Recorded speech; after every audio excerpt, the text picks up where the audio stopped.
Mathura Part 3, Vrajmandal, Uttar Pradesh, India.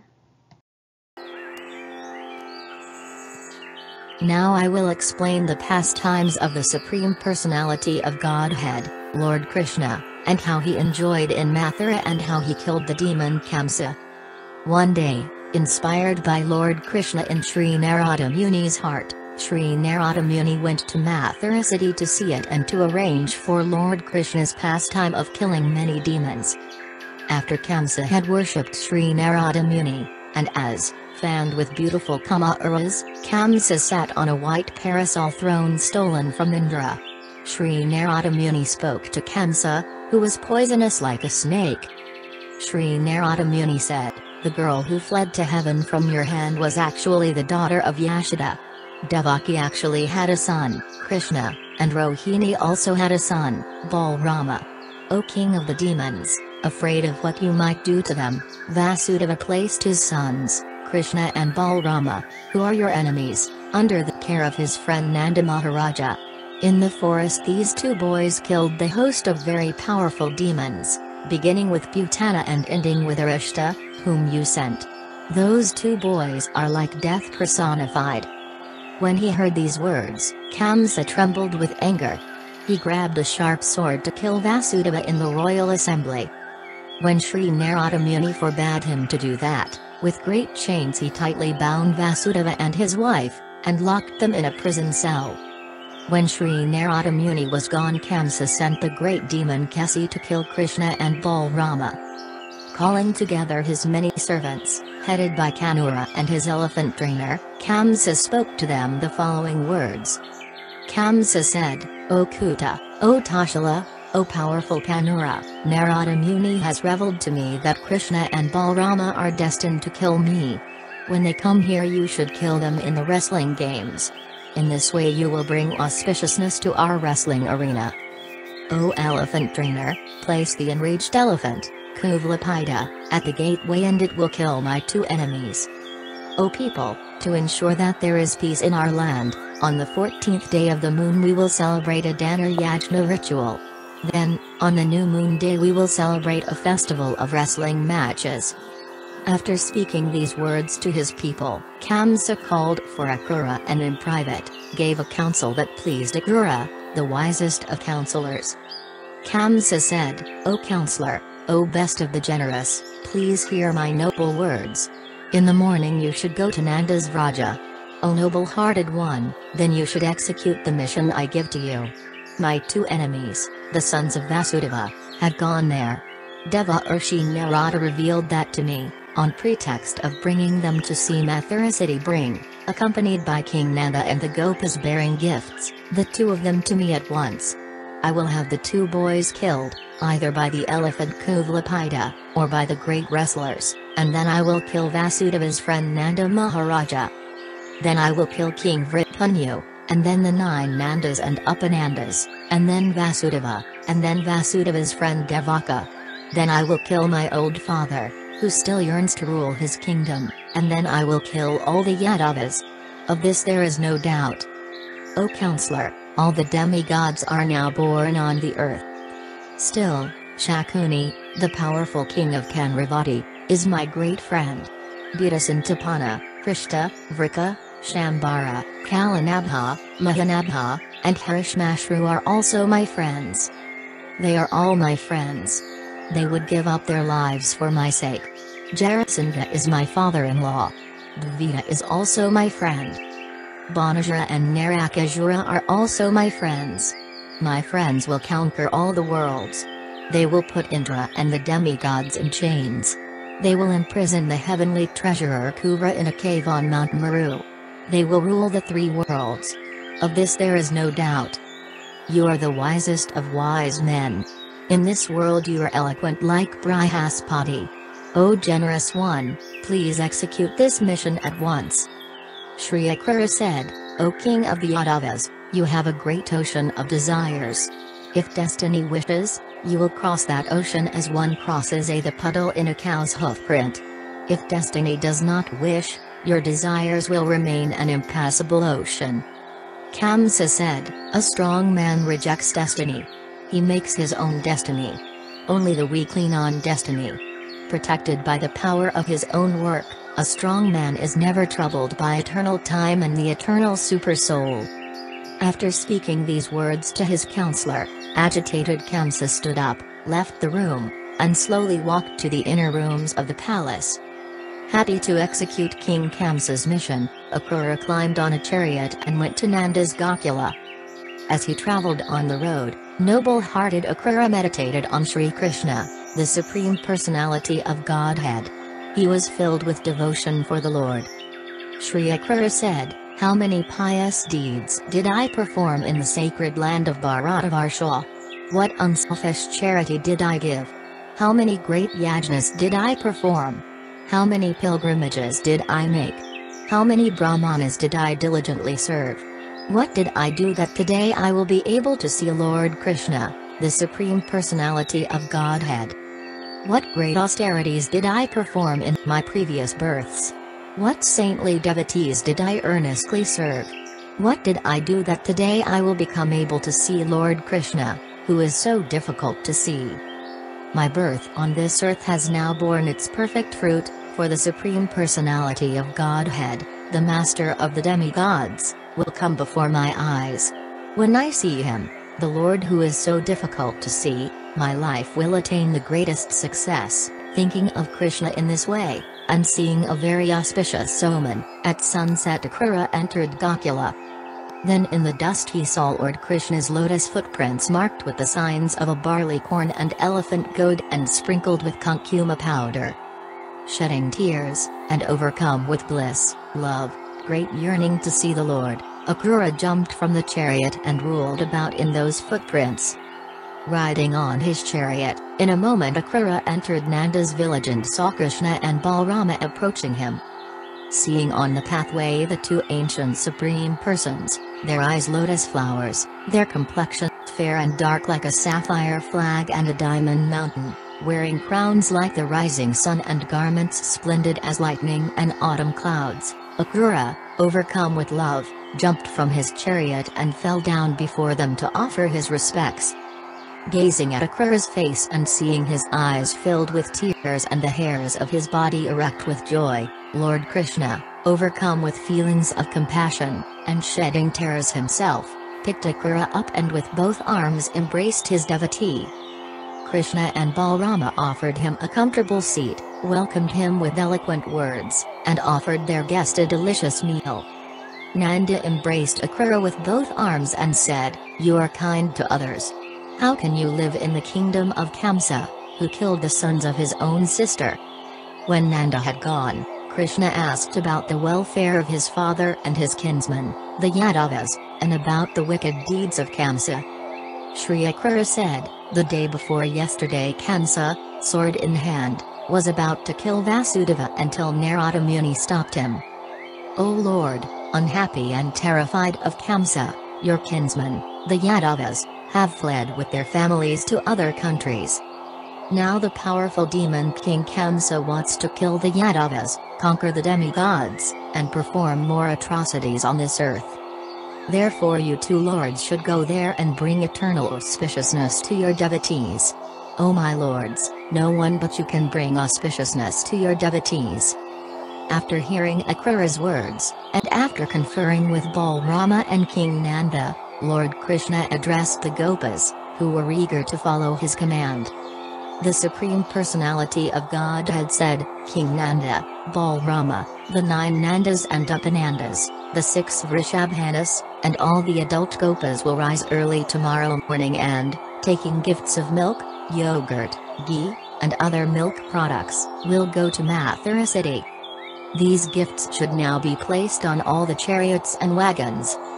When they heard these words, all the Gopas repeated them to the Gopas in home after home.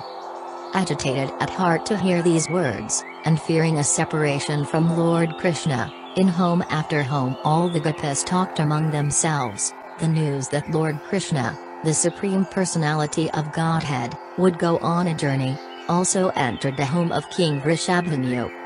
When in the royal assembly she heard that her master would go on a journey, King Vrishabhanu's daughter, Sri Radha, at once fainted.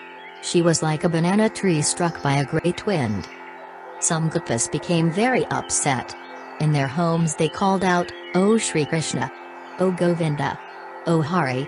O Murari!" Neglecting their household duties, they sat down like yogis fixed in a trance of bliss. Some met and talked among themselves, their throats choked with stuttering words and their eyes with streams of tears. The gopis said, "Even the philosophers free of illusion cannot with their mouths describe the wonderful transcendental pastimes of Lord Krishna or meditate on them in their hearts. Even the great demigods cannot understand Lord Krishna's pastimes. How can ordinary human beings understand them?" Turning his back on the words of love he spoke to us during the Rasa dance, he is now about to leave us. Alas! If he, the Lord of our lives, goes to Mathura city, what calamity will not fall on us?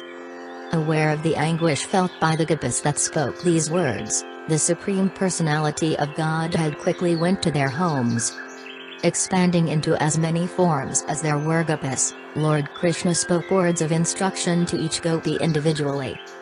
Going to Sri Radha's palace and seeing Radha fallen unconscious, in a secluded place, and in the company of her friends, Lord Krishna played sweet and soft notes on his flute.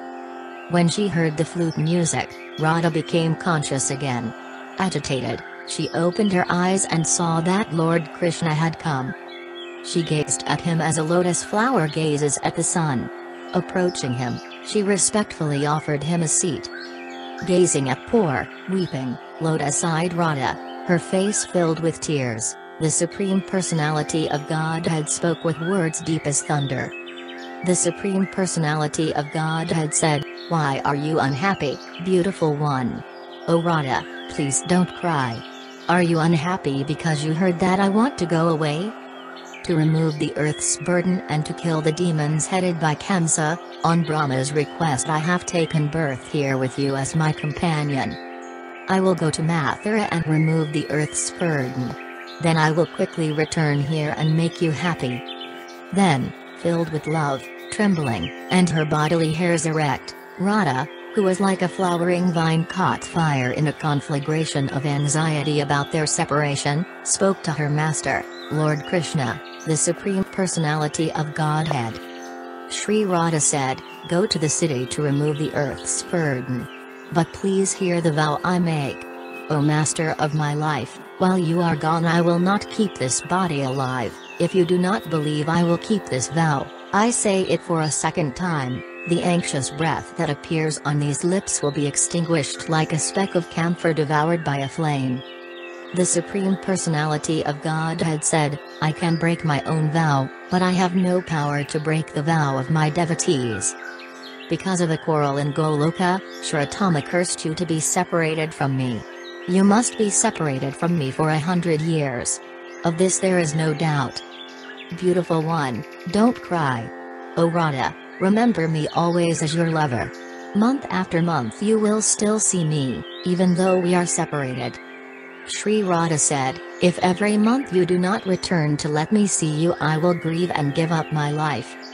O happiness of the worlds, O ornament of the people, O lamp lighting the universe, O youth more handsome than Kamidva, O Lord who removes the world's sufferings, O root from which all bliss has blossomed, O descendant of King Yadu, O son of Nanda, promise me that you will return."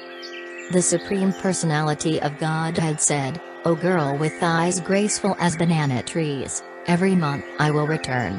I vow this on all my cows. O Radha, please believe that my words are not a lie. An unselfish and sincere friend is the most fortunate of persons.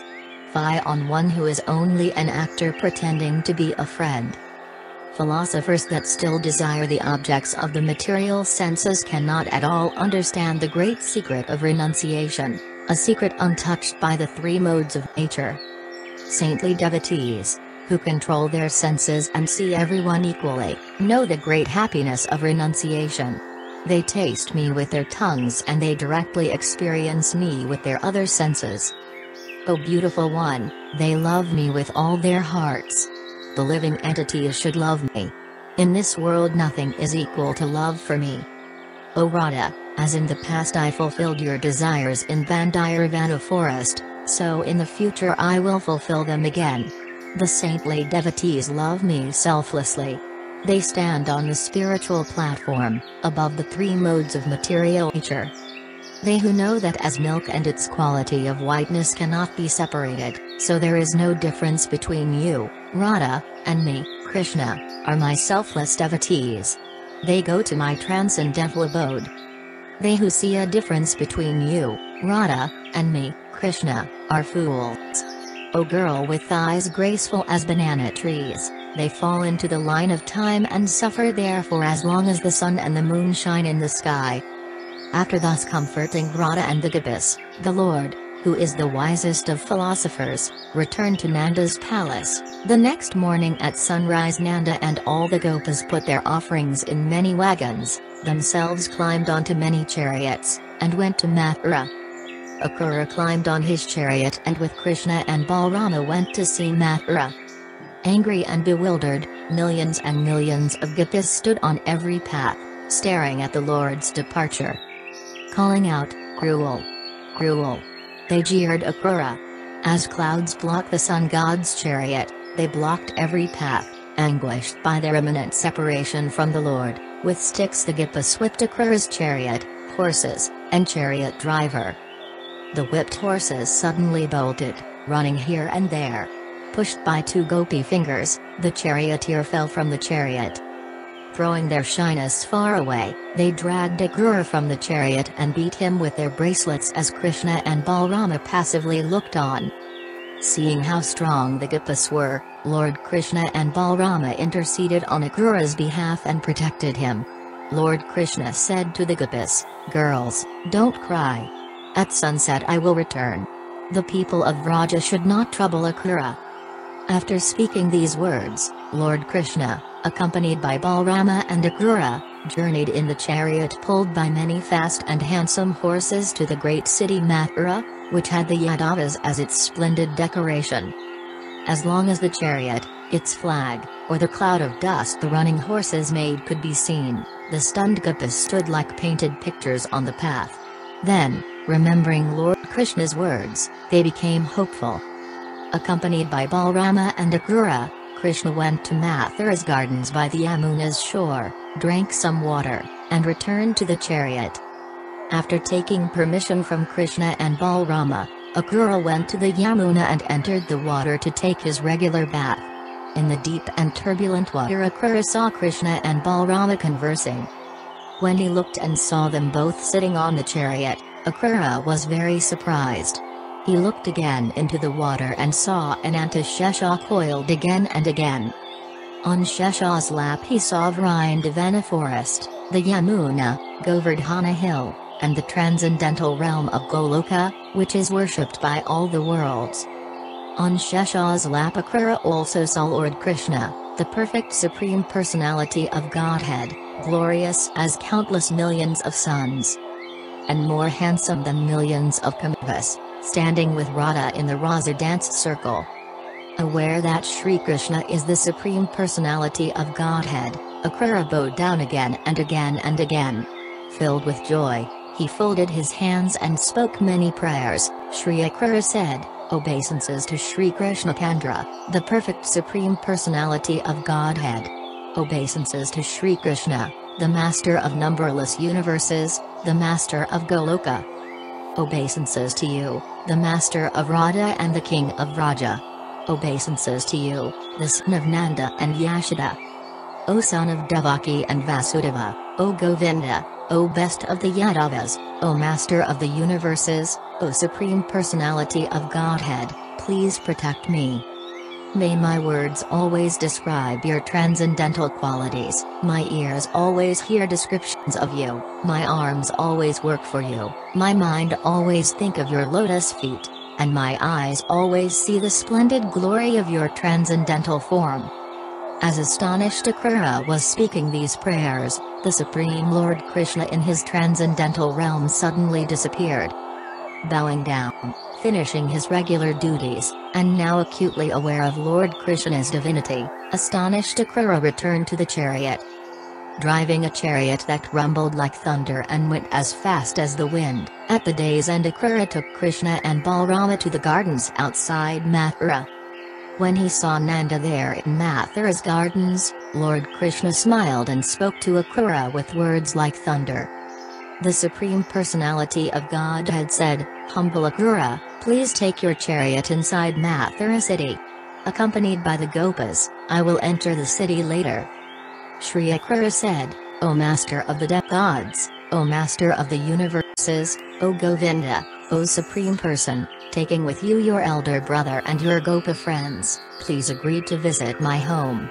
Please purify my home with the pollen of your lotus feet. O Master of the Worlds, I will not return to my home unless I can take you with me." The Supreme Personality of Godhead said, "After I have killed the king that harms the Yadavas, I will visit your home. Accompanied by Balrama and my kinsmen, I will satisfy your desire." Leaving Lord Krishna there, Akrura entered Mathura, informed King Kamsa of what had happened, and then returned to his home. Noticing that afternoon that Krishna, Balrama, and the boys were eager to see Mathura city, Nanda spoke the following words. "Look at the city and then quickly return. Know that this is not Gokula. This is the fearful kingdom of Kamsa." Saying, "So be it," and accompanied by Balrama, the boys, and some adult Gopas sent by Nanda, Lord Krishna entered Mathura city, which was surrounded by high walls, and filled with mansions of gold and jewels and great palaces that touched the sky, which was like a great city in the celestial planets, which was filled with handsome men and beautiful women, and decorated with jewel staircases leading down to the Yamuna's turbulent waves, splendid as black locks of hair. As they gazed at the palaces of the wealthy and the other opulences of Mathura, Krishna and the Gopas started to walk on the king's road. Hearing that Vasudeva's son had come, the learned women of Mathura at once left their children and all their household duties and ran to see Krishna as rivers run into the ocean. Some from palaces, some from behind lattice works, some from the tops of walls, some from behind curtains, some from windows, some from doorways, and some from courtyards. The women of Mathura gazed at Lord Krishna. As they gazed at Lord Krishna, the master of numberless universes, his face decorated in the front with moving locks of hair and in the back with a glittering crown, wearing a yellow cloth wrapped around his waist and over his shoulder, splendid as a dark cloud with a lightning flash, a Vijayandi garland on his chest and a lotus in his hand, wearing swinging shark-shaped earrings and golden armlets splendid as the rising sun, and stealing their hearts as he walked before him. All the women of Mathura city fell hopelessly in love with him. The women of Mathura city said, "Ah, all the Gopas in beautiful Vrindavana are very fortunate again and again to see such a handsome person. The Gopas are very fortunate. What pious deeds must they have performed that in the Rasa dance they could again and again drink the nectar of Krishna's lips?" To please the Gopas, Lord Krishna spoke the following words to a washerman and cloth dyer that was frantically going on the king's road. "O noble-hearted friend, give these beautiful garments to us. If you give them, you will get a great gift in return. Of this there is no doubt." Inflamed by Lord Krishna's words as fire is inflamed by ghee, the washerman, who was a great demon and servant of Kamsa, spoke to Lord Krishna in the middle of the road. The washerman said, "O proud wearers of kapinas, did your fathers or grandfathers ever wear clothes like these? O uncivilized people who live in the forest, if you value your lives, then flee from this city. If you do not, then I will have you put in jail for stealing my garments." As soon as these words were spoken, with the edge of his hand Lord Krishna playfully beheaded the washerman. Then an effulgence left the washerman's dead body and entered the dark cloud of Lord Krishna. At once the washerman's assistants dropped the great treasury of opulent garments and fled in all directions as monsoon clouds flee with the coming of autumn. Calmly standing there, Krishna and Balrama took what they liked from the pile of garments. The Gopa boys took what they wanted, and other boys walking on the king's road, unaware of what had happened, also took from the pile of beautiful clothes as Krishna and Balrama placidly looked on. I will also explain the previous birth of Washerman. When Sri Ramachandra ruled in Ayodhya in the Treta Yuga, a washerman told his wife in front of Sri Rama's servants, "You are polluted because you stay in another man's house." Surely Rama, who is lusty after women, took his wife Sita back, but I will not worship you like that. When Rama heard these words reported by many people, he immediately exiled his wife Sita into the forest, fearing infamy. But Raghuvara Rama had no desire to punish the washerman. At the end of the Dvapara Yuga, this washerman took birth in Mathura. Then a weaver noticed Krishna and Balrama and at once dressed them in beautiful and colorful garments. He also dressed the other Gopa boys. Then with great devotion he again gazed at Lord Krishna. Pleased with him, Lord Krishna gave the weaver a transcendental form like his own. Then Lord Balrama gave him transcendental strength, handsomeness, and opulence like his own.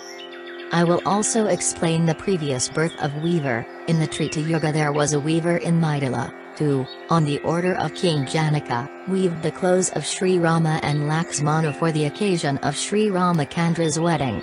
When the weaver saw Sri Rama Lakshmana, he was enchanted and developed the desire to dress them with his own hands.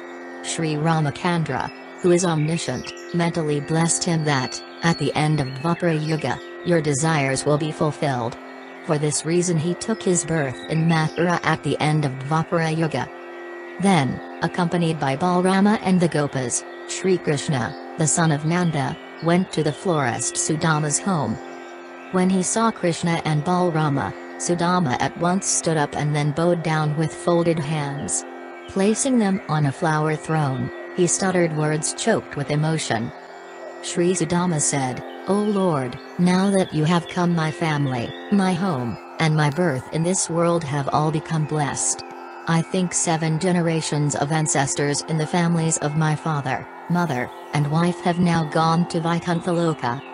You are both the perfect Supreme Personality of Godhead, who have taken birth in King Yadu's dynasty to remove the earth's burden. I offer my respectful obeisances to you, the 2 controllers of all the worlds, who have now come to my very poor home." After speaking these words, the florist offered Krishna and Balrama many nectar flower ornaments filled with the humming of bees. Then he bowed down to offer his respects. Seeing that great abundance of flowers, Lord Krishna, the Supreme Personality of Godhead, gave them to the Gopas. Smiling, he spoke the following words: "You will have great devotion for my lotus feet. You will have the company of my devotees. Even in this world you will have a transcendental form like my own." Then Lord Balrama gave him the gift of eternally increasing handsomeness and opulence. "O King," then Krishna and Balrama stood up and left. Now they traveled on a different road. I will also explain the previous birth of Sudama. Kubja had a beautiful garden named Katuratha, and the forester of this garden was a person named Hemamali. Hemamali was peaceful and he daily worshipped Sri Madhva with 100 flowers for the sake of attaining Sri Krishna.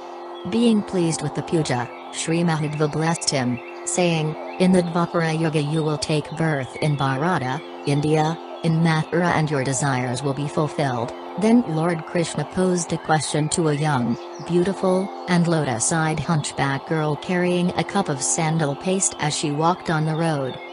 The Supreme Personality of Godhead said, "Who are you? Who is the man that loves you? For whom do you carry this sandal paste? Give it to us. If you do, you will attain eternal good fortune." The maidservant said, "O most handsome of men, I am a maidservant. O noble-hearted one, my name is Kubja. I made this sandal paste with my own hand. Kamsa, the king of the Bhojas, likes it very much. I am Kamsa's maidservant, but now that I have met you I can think only of your 2 broad arms like 2 great elephants' trunks. Who deserves this sandal paste more than you 2? In the 3 worlds no one is as handsome as you 2. Very happy, she gave the thick sandal paste to them. Anointed with it, Krishna and Balrama shone with great splendor. Then the boys of Vraja also took some of the splendid sandal paste. At that moment Lord Krishna decided to transform the hunchback girl bent in 3 places into a beautiful straight girl. With both feet stepping on her toes, and with 2 fingers of an outstretched hand grasping her chin, Lord Krishna, the Almighty Supreme Personality of Godhead, as everyone watched, suddenly jerked her crooked body. She suddenly became a beautiful girl straight as a stick, her straightness eclipsing the graceful straightness of the banana tree. Sweetly smiling, and now tormented with amorous desires, she clutched Lord Krishna's garment. The maidservant said, "O most handsome of men, please come to my house. I cannot leave you. O all-knowing one, O you who know the sweet taste of nectar, O you who humbly give all honor to others, please be kind to me. My heart is tormented with love for you." Then the gopas burst into laughter and clapped their hands. Lord Krishna smiled and, as Balarama looked on, spoke the following words. The Supreme Personality of Godhead said, "Very beautiful and kind people, who take even strangers to be guests at their homes, live here. That is why Mathura city is blessed with such opulences. After I have finished sightseeing in the city I will surely visit your home. I will also explain the previous birth of Kubja, in the Treta Yuga, which named Surpanaka came to the Pankavati forest where she saw Sri Ramachandra, and developed the desire to have him for her husband. Seeing that Sri Ramachandra was unmoved, Surpanaka approached his brother Sri Lakshmana. Hearing her words, Sri Lakshmana became very angry and immediately cut off her nose with a sharp sword. Surpanaka, whose nose was now cut, went to Lanka and told everything that had happened to Ravana. Then she went to Puskara Tirtha to please Sri Madhva with harsh penances for 10,000 years, to secure Sri Ramachandra for her husband. Being pleased with her penances, Sri Madhva offered her to ask for a boon, and Surpanaka said, "May Sri Ramachandra become my husband." Sri Madhva said, "Now your desires will not be fulfilled, but when Sri Krishna descends in the end of Dvapara Yuga they will be fulfilled." After speaking these affectionate words to Kubja, Lord Krishna pulled at his upper garment and continued on the king's road. Then he saw a group of wealthy Vaishyas worshipping him with flowers, nuts, scents, fruits, and milk, and placing him on a throne. The Vaishyas bowed down before Lord Krishna. The Vaishyas said, "If you become the king here, then please remember your own people. We are your subjects. O Lord, who, on attaining a kingdom, will forget his own people?" Sweetly smiling, the Lord asked where the great bow was kept. Fearing the Lord would break it, the intelligent Vaishyas did not tell him. During the battle at Tripura, Lord Srihari gave Sri Sankara a bow worth 100,000 baras of gold, and later Sri Parashurama got the bow from Sri Madhva after performing many penances to destroy the Kshatriyas. Sri Parashurama gave that bow to Kamsa, saying, "This bow is like the rainbow, no one can break it. But he who breaks it will also be the one who will kill you." Charmed by the Lord's handsomeness, virtue and sweetness, and hoping to see the Lord break the bow, some boys of Mathura said, "Child, come. Look. Here is the bow." At once becoming friends with these boys, the Lord followed their directions and came to the place of the bow. 7 tilas long and wonderful with gold, the bow was like the bow of Indra himself. It was so heavy 5,000 men were needed to carry it. It was made of 8 metals and weighed 100,000 baras. On Chaturdashi the people of the city worshipped it as the Yajna Mandapa. Long ago Lord Parashurama gave this bow to King Kamsa. Lord Krishna looked at the bow and thought it was like Lord Shasha, his coils wound around and around. Overcoming the people's attempt to stop him, Lord Krishna picked up the bow. As the people of the city watched, he easily strung it. Grabbing the bow with both hands, and drawing the string to his ears, Lord Krishna broke the bow in the middle, as an elephant breaks a sugarcane stalk. The sound of the bow breaking was like thunder. It echoed in the universe of 7 lokas. The earth, the stars, and the elephants holding up the directions all shook. The people on the earth were deafened by the sound. That sound shattered Kamsa's heart. For 2 hours the guards at that place attacked Krishna. Eager to grab Krishna, the demon soldiers called out, "Tie up!" Seeing them coming with weapons, Krishna and Balrama took up the bow and struck them so ferociously that many fell unconscious. Their feet, nails, arms, or shoulders broken, 5,000 soldiers fell to the ground. Trembling, the people ran to see it.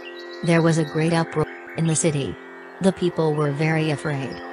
At that moment the royal parasol over Kamsa's throne suddenly fell to the ground. Krishna and the Gopas fled from the place of the bow. Finding Nanda at sunset, Lord Krishna seemed to be very afraid. To be continued in Mathura, Part 4, Vraja Mandal, UP, India. Below are the details of my other videos.